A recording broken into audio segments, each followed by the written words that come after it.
16 सोमवार व्रत की परंपरा से जुड़ी एक प्रचलित मान्यता के अनुसार इस व्रत का प्रारंभ स्वयं देवताओं द्वारा हुआ था।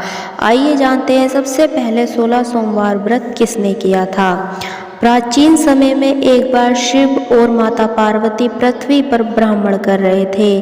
वे एक स्थान पर विश्राम करने लगे। माता पार्वती ने समय बिताने के लिए चौसर यानी पासे का खेल खेलने की इच्छा व्यक्त की। तब दोनों खेल खेलने लगे। उसी समय वहां एक ब्राह्मण भी उपस्थित था। खेल के दौरान माता पार्वती ने उस ब्राह्मण से पूछा कि बताओ इस खेल में कौन जीतेगा।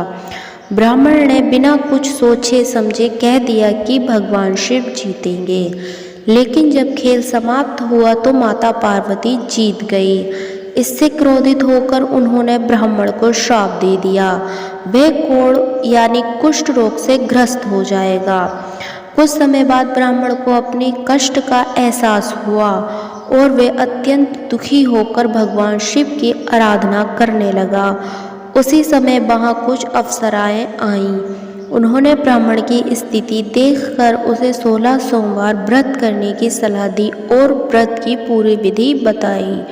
ब्राह्मण ने श्रद्धा और नियम पूर्वक 16 सोमवार तक व्रत किया। उसकी भक्ति से प्रसन्न होकर भगवान शिव प्रकट हुए और उसे रोग मुक्त कर दिया। इसके बाद ब्राह्मण ने माता पार्वती की भी आराधना की। माता पार्वती ने प्रसन्न होकर उसे श्राप से मुक्त कर दिया और आशीर्वाद दिया। इस प्रकार माना जाता है कि सबसे पहले सोमवार व्रत उसी ब्राह्मण ने किया था और तभी से ये व्रत प्रचलित होता है। इस कथा का संदेश है कि सोच समझकर बोलना चाहिए। भगवान शिव की भक्ति से बड़ा कष्ट दूर हो सकता है। श्रद्धा और नियम से किया गया व्रत फलदायी होता है।